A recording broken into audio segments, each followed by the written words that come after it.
नमस्कार विद्यार्थियों, परीक्षा मंथन यूट्यूब चैनल ऑफिशियल चैनल में आप सबका बहुत बहुत स्वागत है। आज हम आधुनिक भारत में शिक्षा का विकास ये टॉपिक आपको पढ़ाएंगे और देखते हैं आधुनिक भारत में शिक्षा का विकास।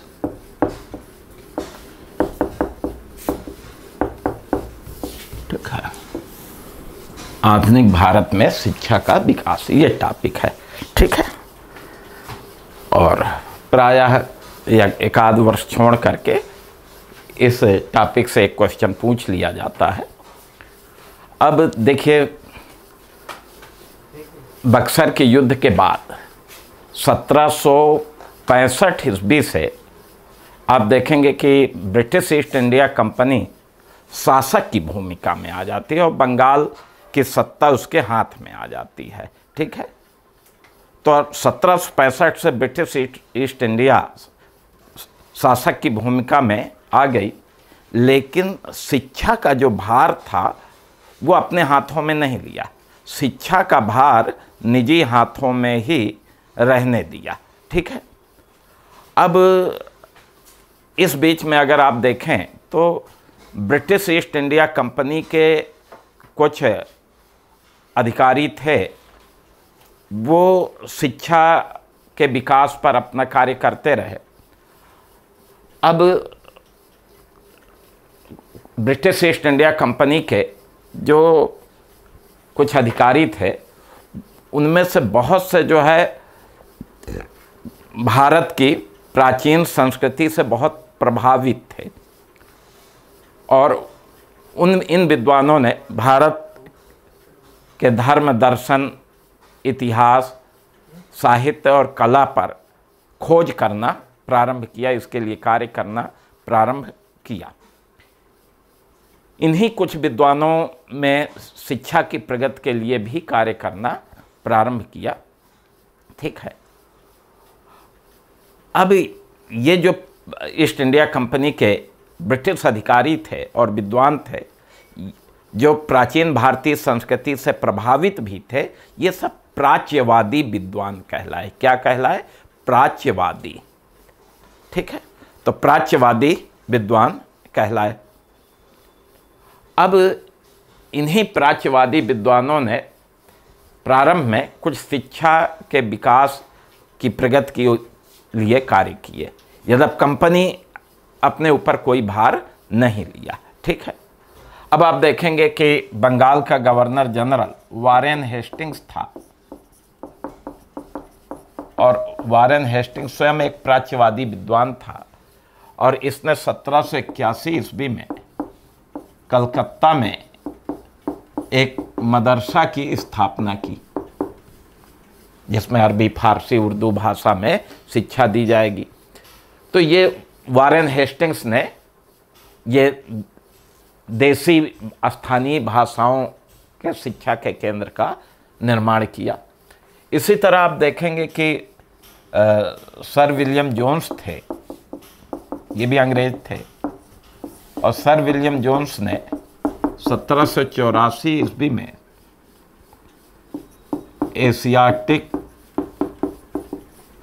सोसाइटी ऑफ बंगाल की स्थापना की, एशियाटिक सोसाइटी ऑफ बंगाल। ठीक है, इसी को रॉयल एशियाटिक सोसाइटी के नाम से भी जाना जाता है। तो रॉयल एशियाटिक सोसाइटी या society Asiatic society of Bengal एक ही है, उसके संस्थापक सर विलियम जोन्स है।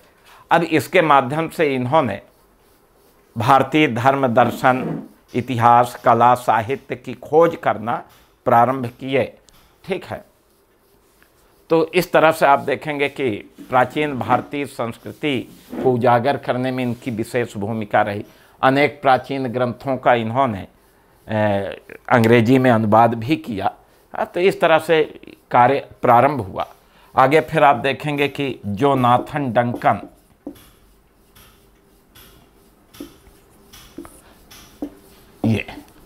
ये बनारस में अंग्रेज रेजिडेंट थे, तो जोनाथन डंकन ने 1791 ईस्वी में आप देखेंगे बनारस में एक संस्कृत कॉलेज की स्थापना की।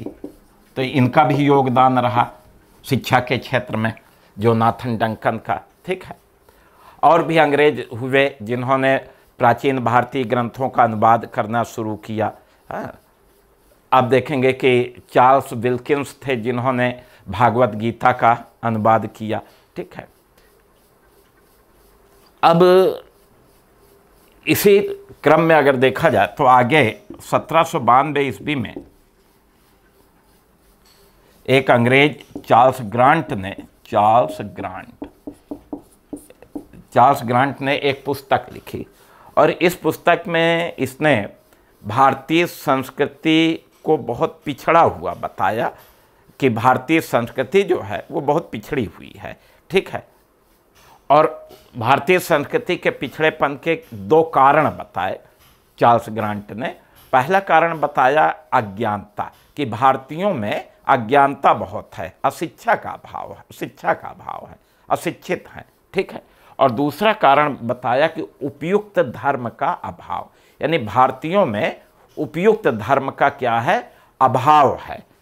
तो ये चीज़ इन्होंने बताई और फिर इन्होंने सुझाव दिया कि भारतीयों को अंग्रेजी भाषा में पाश्चात्य शिक्षा प्रदान की जाए, यूरोपीय शिक्षा प्रदान की जाए, यूरोपीय धर्म दर्शन का ज्ञान कराया जाए। तो ये सुझाव जो है चार्ल्स ग्रांट ने दिया। तो चार्ल्स ग्रांट पहले ऐसे अंग्रेज थे जिन्होंने भारत में अंग्रेजी भाषा में शिक्षा दिए जाने की एक अग्रिम रूपरेखा तैयार की। तो अंग्रेजी भाषा में शिक्षा दिए जाने की अग्रिम रूपरेखा किसने तैयार की? Charles grant. इसीलिए इन्हें भारत में आधुनिक शिक्षा का जनक कहा जाता है, आधुनिक शिक्षा का जनक। तो अब देखिए आधुनिक शिक्षा का जनक किसे कहा जाता है? चार्ल्स ग्रांट को। क्यों? क्योंकि इसी ने सर्वप्रथम अंग्रेजी भाषा में शिक्षा दिए जाने की एक रूपरेखा तैयार की, ठीक है। तो इस तरह से ये फिर आप देखेंगे कि जो ईसाई मिशनरियाँ थीं उन्होंने अपना धर्म के प्रचार प्रसार के साथ शिक्षा का भी प्रचार प्रसार करते रहे। बंगाल में श्री रामपुर के ईसाई मिशनरियों ने जो है शिक्षा के क्षेत्र में व्यापक कार्य किए, ठीक। अब इसके बाद अगर देखा जाए तो आधुनिक भारत में शिक्षा के विकास के संदर्भ में 1813 का जो अधिनियम आया ये एक महत्वपूर्ण परिवर्तन लाता है। वो परिवर्तन क्या है? देखिए 1813 के अधिनियम के द्वारा पहली बार आप देखेंगे कि कंपनी ने शिक्षा के क्षेत्र में सरकारी दायित्व ग्रहण किया। यानी इस अधिनियम के द्वारा भारत में ईस्ट इंडिया कंपनी को शिक्षा के क्षेत्र में सरकारी दायित्व दिया गया कि आपको भारत में शिक्षा के क्षेत्र में भी कुछ कार्य करना है। और इसी अधिनियम में ये विधान किया गया कि कंपनी भारत में प्रतिवर्ष कम से कम 1 लाख रुपए खर्च करे, यानी हर वर्ष जो है 1 लाख रुपए शिक्षा के क्षेत्र में खर्च करे। ये अधिनियम के द्वारा कहा गया, ठीक है। अब 1813 के अधिनियम से जो है ईस्ट इंडिया कंपनी या ब्रिटिश सरकार को जो है भारत के शिक्षा का दायित्व मिल गया, ठीक है, कि वो शिक्षा के क्षेत्र में कार्य करे। अब ब्रिटिश सरकार का भारत में शिक्षा के विकास का उद्देश्य क्या था? तो उसके पीछे अगर देखा जाए तो राजनीतिक उद्देश्य भी था, प्रशासनिक उद्देश्य भी था, आर्थिक उद्देश्य भी था। भारत में आधुनिक शिक्षा के विकास के उद्देश्य, तो उद्देश्य में क्या बताएंगे? राजनीतिक उद्देश्य, प्रशासनिक उद्देश्य और आर्थिक उद्देश्य। अब राजनीतिक उद्देश्य का मतलब यही है कि भारत को ब्रिटेन का गुलाम बनाना, तो यानी भारत में गुलामी के शिकंजे को मजबूत करना, ये राजनीतिक उद्देश्य है। और ऐसा माना जाता है कि अगर किसी देश को गुलाम बनाना है तो उस देश के साहित्य और संस्कृति का विनाश कर देना चाहिए। अगर उस देश का साहित्य और संस्कृति विनष्ट हो जाती है तो फिर वो देश जो है क्या हो जाएगा, गुलाम हो जाएगा। ठीक है, तो इस उद्देश्य से भी आप देखेंगे कि भारत में अंग्रेजी शिक्षा, पाश्चात्य संस्कृति के प्रचार प्रसार पर बल दिया गया। अगर प्रशासनिक उद्देश्य अगर देखें तो प्रशासनिक उद्देश्य ये था कि जैसे जैसे भारत में ब्रिटिश साम्राज्य का विस्तार हो रहा था तो वैसे वैसे शासन कार्य के लिए अधिकारियों और कर्मचारियों की आवश्यकता पड़ रही थी। बड़ी संख्या में अधिकारियों और कर्मचारियों की ज़रूरत थी और ब्रिटेन से जो अधिकारी कर्मचारी यहाँ आते थे उन्हें बहुत ज़्यादा वेतन देना पड़ता था, यानी वो बहुत महंगे पड़ते थे। तो ऐसी स्थिति में अगर भारतीयों को ही अंग्रेजी शिक्षा दे दी जाए तो वो कम पैसे में काम करने के लिए तैयार हो जाएंगे। तो ये प्रशासनिक उद्देश्य था कि भारतीयों को आधुनिक शिक्षा प्रदान की जाए, अंग्रेजी भाषा की शिक्षा प्रदान की जाए, जिससे विभिन्न कार्यों में कम पैसे में भाई उनकी नियुक्ति की जा सके। तो ये प्रशासनिक उद्देश्य। एक आर्थिक उद्देश्य अगर आप देखें तो चूंकि 18वीं शताब्दी के अंत में ब्रिटेन में औद्योगिक क्रांति हुई थी और जिसके परिणामस्वरूप ब्रिटेन के कारखानों में अत्यधिक उत्पादन शुरू हो गया।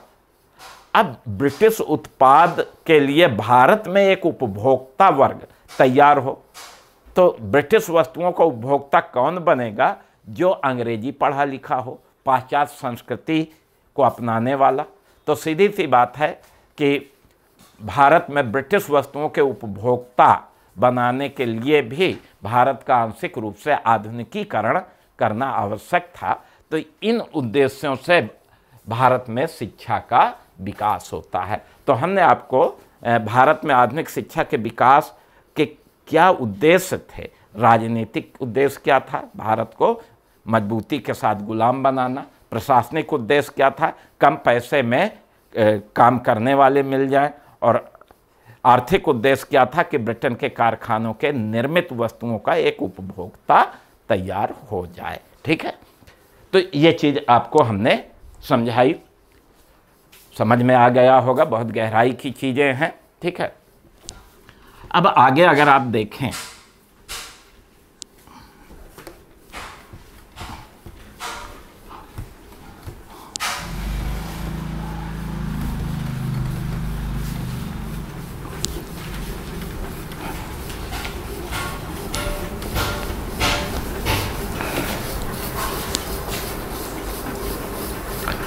तो देखिए 1813 के अधिनियम से शिक्षा का सरकारी दायित्व कंपनी को प्राप्त हो गया था। ठीक है, लेकिन 1813 ईस्वी से लेकर 1854 ईस्वी के बीच में शिक्षा के विकास की गति जो है वो बहुत धीमी रही। अब इस बीच में शिक्षा के विकास की गति धीमी क्यों रही, तो इसके पीछे कारण ये रहा कि इस समय ब्रिटिश ईस्ट इंडिया कंपनी अपने साम्राज्य विस्तार में लगी हुई थी, निरंतर युद्धों में लगी हुई थी, और अपने इन राजनीतिक कारणों से, युद्ध आदि में व्यस्तता के कारण कंपनी जो है या ब्रिटिश सरकार जो है वो शिक्षा के विकास की तरफ ध्यान नहीं दे सकी। यही कारण है कि 1813 से 54 के बीच में शिक्षा के विकास की गति धीमी रही। यद्यपि इस बीच में कुछ निजी प्रयत्नों से शिक्षा का विकास हुआ। उदाहरण के लिए आप देखेंगे कि 1817 ईस्वी में राजा राम मोहन राय ने डेविड हेयर के सहयोग से कलकत्ता में हिंदू कॉलेज की स्थापना की। ठीक है, तो ये क्या है, ये निजी प्रयास है, ये सरकारी प्रयास नहीं है। तो निजी प्रयत्नों से शिक्षा का कुछ कार्य चलता रहा, विकास होता रहा। ठीक है, इस तरह के कुछ स्कूल कॉलेज इस बीच में खुलते रहे, लेकिन सरकार की तरफ से कोई विशेष प्रयास नहीं किए गए। अब 1823 ईस्वी में अगर आप देखें तो 1823 ईस्वी में बंगाल में लोक शिक्षा के विकास के लिए एक सामान्य समिति का गठन किया गया। लोक शिक्षा के विकास के लिए एक सामान्य समिति का गठन किया गया। ठीक, अब इस सामान्य समिति के सामने दो समस्याएं आई। पहली की यह है कि शिक्षा का स्वरूप क्या होना चाहिए, और दूसरा यह था कि शिक्षा किसे दी जानी चाहिए, किसे दी जाए, ठीक है, किसे पढ़ाया जाए। तो इस समिति के सामने ये दो समस्याएं आती हैं। पहली कि शिक्षा का स्वरूप क्या हो और शिक्षा किसे दी जाए, और फिर इसी पर एक विवाद सामने आ गया, एक विवाद का मुद्दा उठा, और उसी विवाद को हम आंग्ल प्राच्य विवाद के नाम से जानते हैं। ठीक,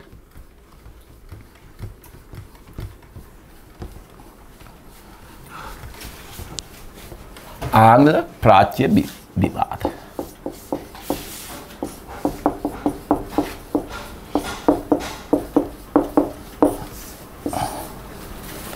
आंग्लवादी जो अंग्रेजी भाषा के समर्थक विद्वान हैं वो आंग्लवादी हैं।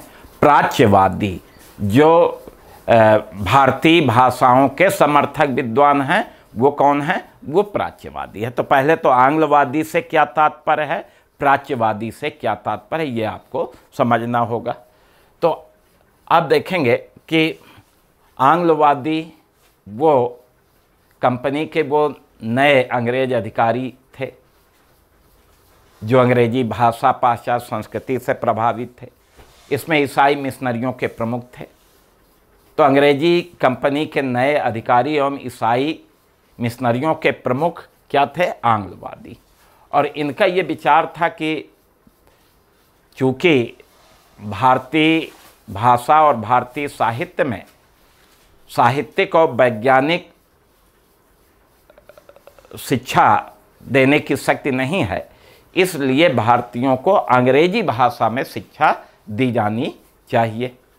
एक आंग्लवादी विद्वान लॉर्ड मैकाले ने कहा भी था कि भारतीय साहित्य अंधविश्वासों का भंडार है, अंधविश्वास भरा है साहित्य में और कोई वैज्ञानिक चीज़ें नहीं हैं। ठीक है, प्राच्यवादी वे विद्वान थे जो प्राचीन भारतीय संस्कृति से अत्यधिक प्रभावित थे, और इन विद्वानों का ये मानना था कि भारतीयों को उन्हीं की भाषा में शिक्षा दी जाए, उन्हीं की तरह से शिक्षा दी जाए, जिससे कि उनमें ब्रिटिश सत्ता के विरुद्ध कोई असंतोष पैदा ना हो।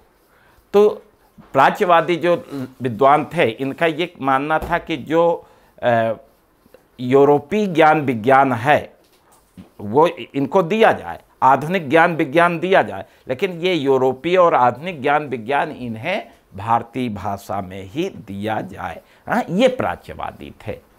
ठीक है, ये प्राच्यवादी विद्वान जो है आधुनिकता के विरोधी नहीं थे, वास्तव में ये पाश्चात्य भारतीय संस्कृति के पाश्चात्यकरण के विरोधी थे।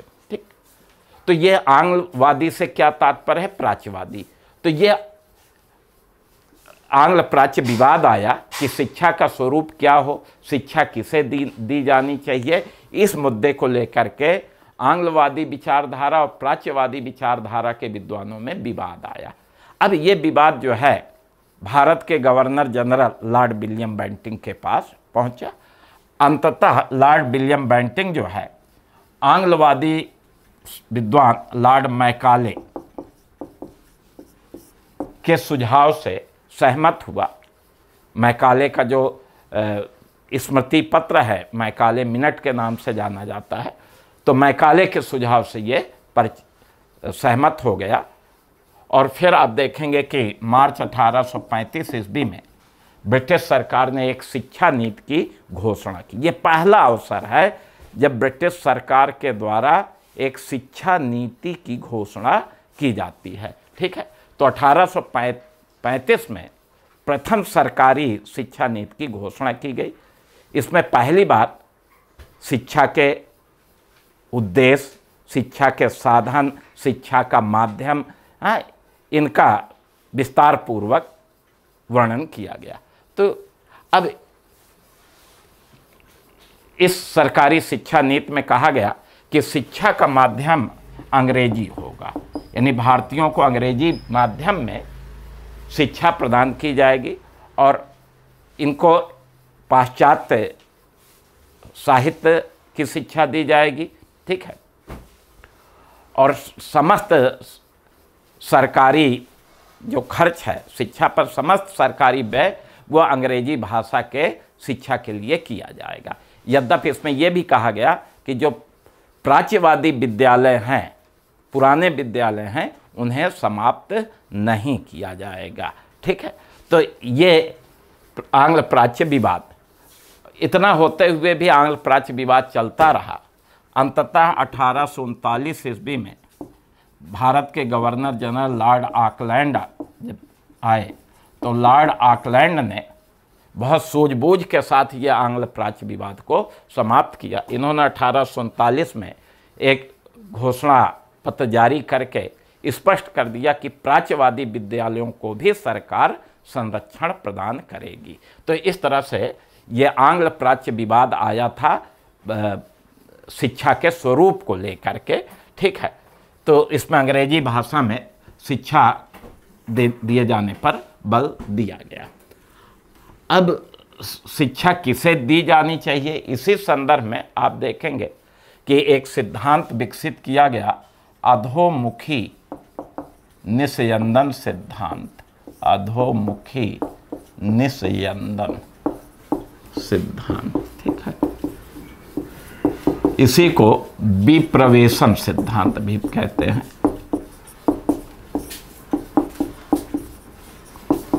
अंग्रेजी में से फिल्ट्रेशन थ्योरी बोलते हैं। ठीक, अब अधोमुखी निस्यंदन सिद्धांत वैसे तो व्यवहारिक रूप में लॉर्ड मैकाले ने इस सिद्धांत का अनुसरण किया था, लेकिन सरकारी तौर पर इस सिद्धांत को सर्वप्रथम लॉर्ड ऑकलैंड ने लागू किया था। ये भारत के गवर्नर जनरल थे लॉर्ड ऑकलैंड। तो सरकारी तौर पर अधोमुखी निस्यंदन सिद्धांत को सर्वप्रथम किसने लागू किया? लॉर्ड ऑकलैंड ने। अब ये क्या था फिल्ट्रेशन थ्योरी, अधोमुखी निस्यंदन सिद्धांत क्या था? तो इस सिद्धांत के तहत ये माना गया कि जो शिक्षा है सबसे पहले समाज के कुछ उच्च वर्ग के लोगों को दी जाए, इनको दे दी जाए शिक्षा। और जब उच्च वर्ग के लोग शिक्षित हो जाएंगे तो इसी उच्च वर्ग के लोग धीरे धीरे नीचे के लोगों को शिक्षित करेंगे। तो उच्च वर्ग से शिक्षा छन छन करके ये कहाँ तक पहुँचेगी? नीचे तक पहुँचेगी। इसी को क्या बोलते हैं? अधोमुखी निस्यंदन सिद्धांत या फिल्ट्रेशन थ्योरी। ठीक है, तो इस सिद्धांत के अनुसार शिक्षा समाज के उच्च वर्ग के लोगों को दिया जाना था और ये माना गया कि उच्च वर्ग के लोग अपने नीचे के लोगों को पढ़ाएंगे।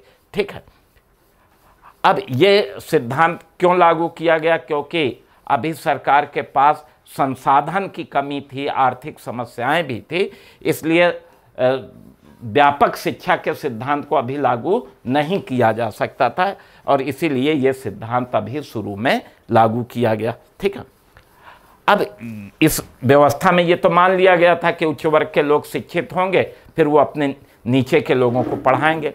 लेकिन जब उच्च वर्ग के लोग अंग्रेजी भाषा में पढ़ लिख लिए तो इन्हें उच्च पद प्राप्त हो गए, सरकारी नौकरी मिल गई।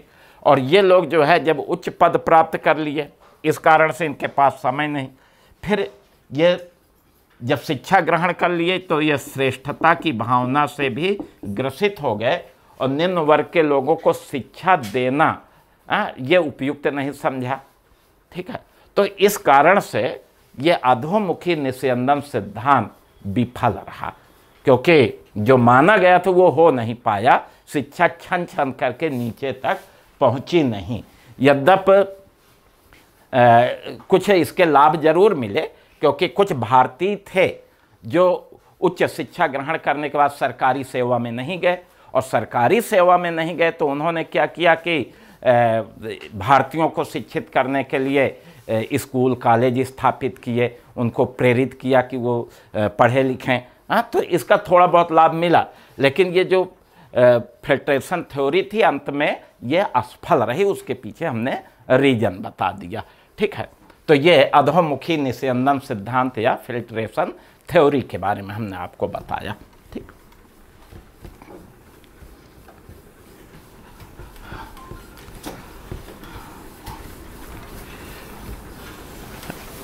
अब आंग्ल प्राच्य विवाद और फिल्ट्रेशन थ्योरी के बाद भी अगर देखा जाए तो भारत में शिक्षा की जो प्रगति थी वो बहुत बढ़ नहीं रही थी। और इसी परिप्रेक्ष्य में आप देखेंगे कि वुड का डिस्पैच आता है, वुड का डिस्पैच।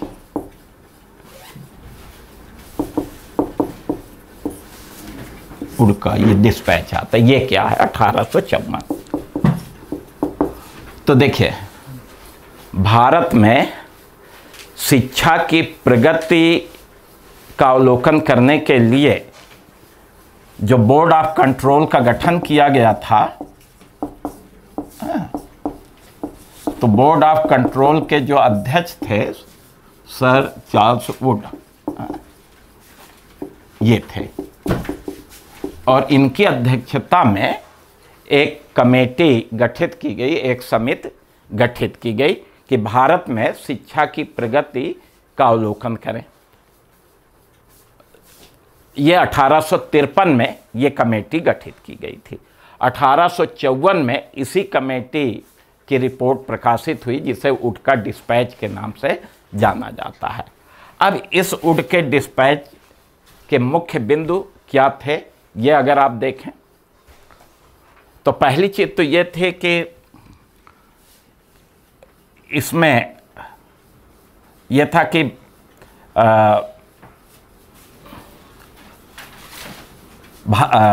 सरकार का मुख्य उद्देश्य जो है भारत में पाश्चात्य शिक्षा का प्रचार प्रसार करना। ठीक है, तो पाश्चात्य शिक्षा का प्रचार प्रसार करना ये एक उद्देश्य बना। दूसरी चीज़ ये था कि शिक्षा का माध्यम अंग्रेजी होगा, लेकिन जो स्थानीय भाषाएं हैं, ठीक है, लोक भाषा, स्थानीय भाषा, इनको भी संरक्षण मिलेगा। देखिए, शिक्षा का माध्यम क्या होगा, अंग्रेजी होगा और स्थानीय भाषा को भी संरक्षण दिया जाएगा। तीसरी चीज़ यह है कि शिक्षण संस्थानों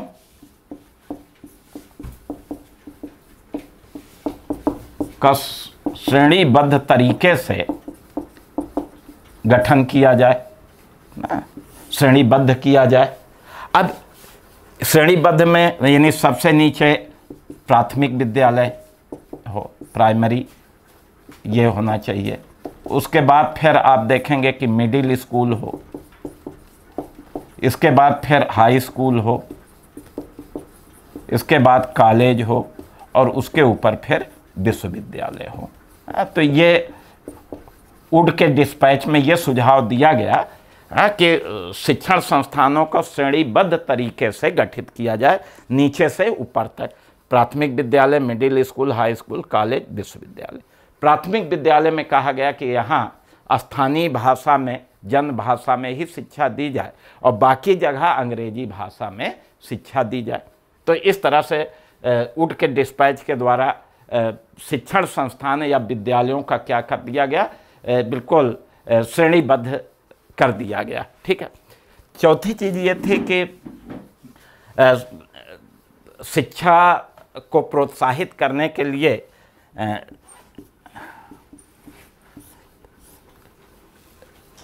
निजी क्षेत्रों को, निजी लोगों को भी प्रोत्साहित किया गया कि भाई इससे शिक्षा का विकास हो। और इसके लिए आप देखेंगे अनुदान की व्यवस्था की गई कि भाई जो निजी तरीके से शिक्षण संस्थानों की स्थापना करेंगे उनको क्या मिलेगा, अनुदान मिलेगा। ठीक है। इसके अतिरिक्त आप देखेंगे कि शिक्षक प्रशिक्षण, ये तो शिक्षक प्रशिक्षण कॉलेज की स्थापना की जाए कि भाई शिक्षकों को भी ट्रेनिंग दी जाए, तो इसकी भी इसमें प्रावधान किया गया। इसके अतिरिक्त आप देखेंगे कि व्यावसायिक एवं तकनीकी शिक्षा के विकास पर बल दिया गया, महिला शिक्षा पर बल दिया गया। तो इस तरह से आप देखेंगे कि जो वुड का डिस्पैच है, इसके माध्यम से एक व्यापक शिक्षा व्यवस्था भारत में बनाई गई। ठीक है, और इसी के बाद फिर आप देखेंगे कि 1857 ईस्वी में आप देखेंगे कि कलकत्ता, मद्रास और बम्बई में विश्वविद्यालयों की स्थापना की गई। तो जिनका मुख्य कार्य अगर देखा जाए तो भाई परीक्षा लेना, डिग्री देना, शोध करना, ये मुख्य कार्य रहे। तो ये जो 1854 का वुड का डिस्पैच था, ये आधुनिक शिक्षा के विकास में इसका महत्वपूर्ण स्थान है। ठीक है, और इसे आधुनिक भारत में आधुनिक शिक्षा का आधार स्तंभ भी कहा जाता है। कुछ विद्वान तो इसे शिक्षा का मैग्ना कार्टा भी कहा है कि ये बिल्कुल मैग्ना कार्टा है। ये कुछ विद्वानों का विचार है, और उनमें ब्रिटिश विद्वान हो सकते हैं। ज़्यादातर उन्हीं विद्वानों ने इस तरह का विचार दिया कि ये भारत में शिक्षा का क्या है, मैग्ना कार्टा। लेकिन वास्तविक रूप में अगर देखा जाए तो वुड के डिस्पैच के बाद भी भारतीयों के लिए शिक्षा का व्यापक व्यवस्था नहीं हो पाई, क्योंकि सबके लिए अभी शिक्षा व्यवस्था नहीं हो पाई।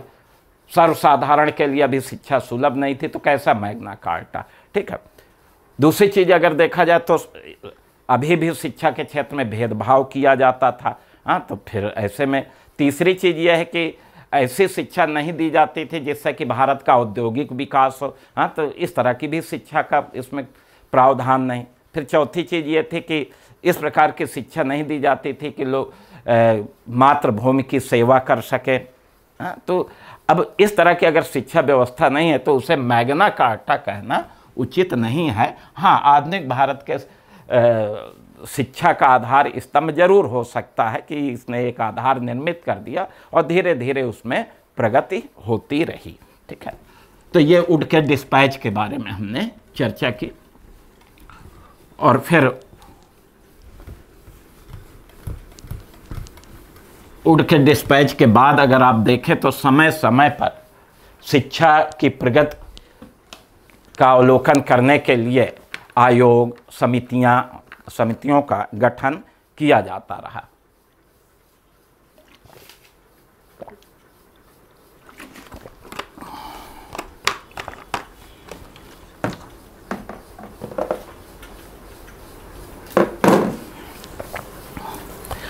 अब देखिए, अब वुड के डिस्पैच के बाद भारत में शिक्षा की प्रगति के अवलोकन के लिए जो भी आयोग, समितियां गठित हुई, उनमें अगर देखें तो सबसे पहले हंटर आयोग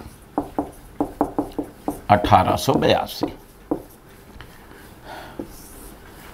अब देखिए 1870 ईस्वी में शिक्षा को जो है, ये जो विषय था, शिक्षा को जो है प्रांतीय विषय में लाके रख दिया गया। और जब ये प्रांतीय विषय बन गया तो फिर आप देखेंगे कि चूँकि प्रांतों की आर्थिक स्थिति बहुत अच्छी नहीं होती थी। ठीक है, तो ऐसी स्थिति में आप देखेंगे कि जो प्राथमिक और माध्यमिक शिक्षा थी वो बहुत कमज़ोर बनी रही। और फिर इसी चीज़ को ध्यान में रखते हुए 1882 में हंटर आयोग का गठन किया गया। तो W हंटर की अध्यक्षता में ये आयोग गठित हुआ। इस समय भारत के वायसराय लॉर्ड रिपन थे। 1882 में भारत के वायसराय कौन थे? Lord Ripon. अब हंटर आयोग का गठन का उद्देश्य क्या था? तो इसका उद्देश्य था कि 1854 यानी वुड के डिस्पैच के बाद भारत में शिक्षा की प्रगति का अवलोकन करना। ठीक है, और विशेष रूप से हंटर आयोग ने प्राथमिक एवं माध्यमिक शिक्षा के विकास पर बल दिया कि मुख्य रूप से सरकार को जो है प्राथमिक और माध्यमिक शिक्षा के विकास को बढ़ावा दिया जाना चाहिए। ठीक है, तो यह हंटर आयोग का गठन हुआ। इसके बाद फिर आप देखेंगे कि 1902 ईस्वी में एक रैले कमीशन का गठन किया गया। ठीक है, अब इसी को विश्वविद्यालय आयोग के नाम से भी जाना जाता है। तो सर थॉमस रैले की अध्यक्षता में ये रैले कमीशन का गठन किया गया या विश्वविद्यालय आयोग का गठन किया गया, और इसका मुख्य उद्देश्य था कि विश्वविद्यालय की व्यवस्था की जांच करना। और इसी की रिपोर्ट के आधार पर 1904 में आप देखेंगे कि विश्वविद्यालय अधिनियम पारित हुआ, और इस अधिनियम के द्वारा उच्च शिक्षा के क्षेत्र पर सरकारी नियंत्रण को बहुत ज़्यादा मजबूत कर दिया गया, कठोर कर दिया गया। ठीक है, और आप देखेंगे कि राष्ट्रवादी नेताओं ने इसका विरोध भी किया। फिर 1905 में जब स्वदेशी बहिष्कार आंदोलन प्रारंभ हुआ, तो इस दौरान आप देखेंगे कि राष्ट्रीय शिक्षा को प्रोत्साहन मिला। ठीक है, अब इसके बाद फिर आप देखेंगे कि 1917 ईस्वी में सैडलर आयोग का गठन हुआ। सैडलर आयोग को ही कलकत्ता विश्वविद्यालय आयोग के नाम से भी जाना जाता है। ठीक है, ये 1917 में गठित हुआ। डॉक्टर सैडलर लीड्स विश्वविद्यालय के उपकुलपति थे, तो उन्हीं की अध्यक्षता में ये सैडलर आयोग का गठन किया गया, और इसका मुख्य उद्देश्य था कलकत्ता विश्वविद्यालय में जो अनियमितता थी उसकी जांच करना, उसमें क्या सुधार होना चाहिए उस पर अपनी रिपोर्ट देना, ये सैडलर आयोग का उद्देश्य था। और इस समय भारत के वायसराय लॉर्ड चेम्सफोर्ड थे। ठीक है, उनके समय में ये आयोग बना।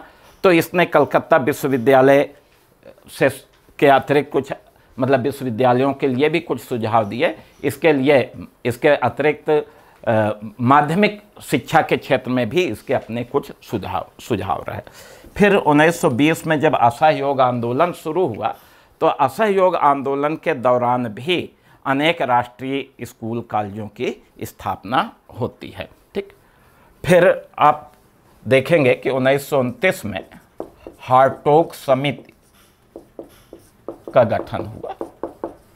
तो ये हार्टोग समिति 1929 में, इस समय भारत के वायसराय लॉर्ड इरविन थे, इनके समय में भारत में शिक्षा के विकास की जांच के लिए यह हार्टोग समिति गठित की गई, और इसमें प्राथमिक शिक्षा के विकास पर बल दिया गया।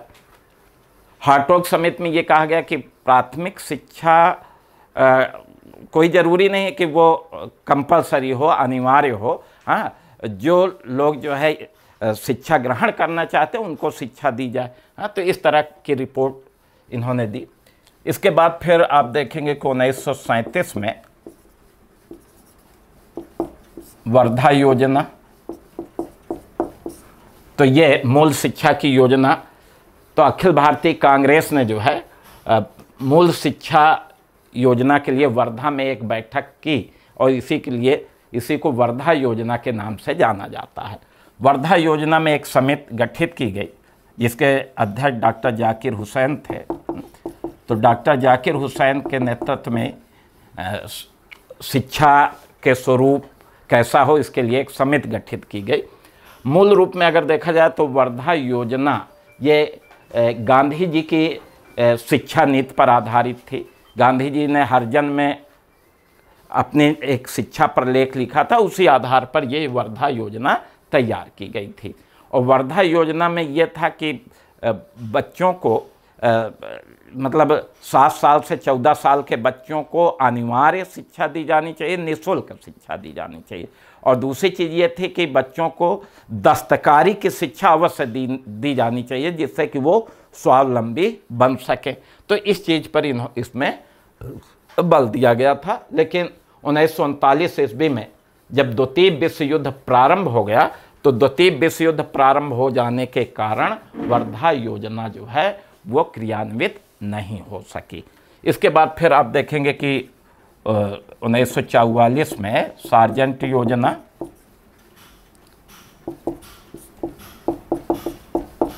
ठीक है, तो ये भारत सरकार के शिक्षा सलाहकार थे सार्जेंट। तो इन्होंने शिक्षा के विकास के लिए जो है एक योजना प्रकाशित की, उसी को सार्जेंट योजना के नाम से जाना जाता है। और इस योजना के तहत अगर देखा जाए तो इसमें जो प्राथमिक विद्यालय से पहले भी यानी 3 वर्ष से 6 वर्ष के बच्चों के लिए पूर्व प्राथमिक विद्यालय की स्थापना का भी प्रावधान किया गया। फिर उसके बाद आप देखेंगे कि 7 वर्ष से 14 वर्ष के बच्चों के लिए प्राथमिक शिक्षा का प्रावधान किया गया। उसमें कहा गया कि इनके लिए शिक्षा अनिवार्य होगी, निःशुल्क दी जानी चाहिए। ये सारी योजना इसके अंतर्गत था। तो ब्रिटिश शासन के अंतर्गत हमने आपको यह शिक्षा के विकास की, आधुनिक भारत में शिक्षा का विकास कैसा रहा, तो इसके अंतर्गत हमने आपको आंग्ल प्राच्य विवाद बताया कि ये क्या था, ठीक है। और फिर आप देखेंगे कि अधोमुखी निस्यंदन सिद्धांत, वुड का डिस्पैच, और वुड के डिस्पैच के बाद समय समय पर भारतीय शिक्षा की प्रगति का अवलोकन करने के लिए विभिन्न प्रकार के कमीशन या कमेटी आदि का गठन किया गया और वो जो है अपनी रिपोर्ट देते रहे। तो आप लोगों को क्या है कि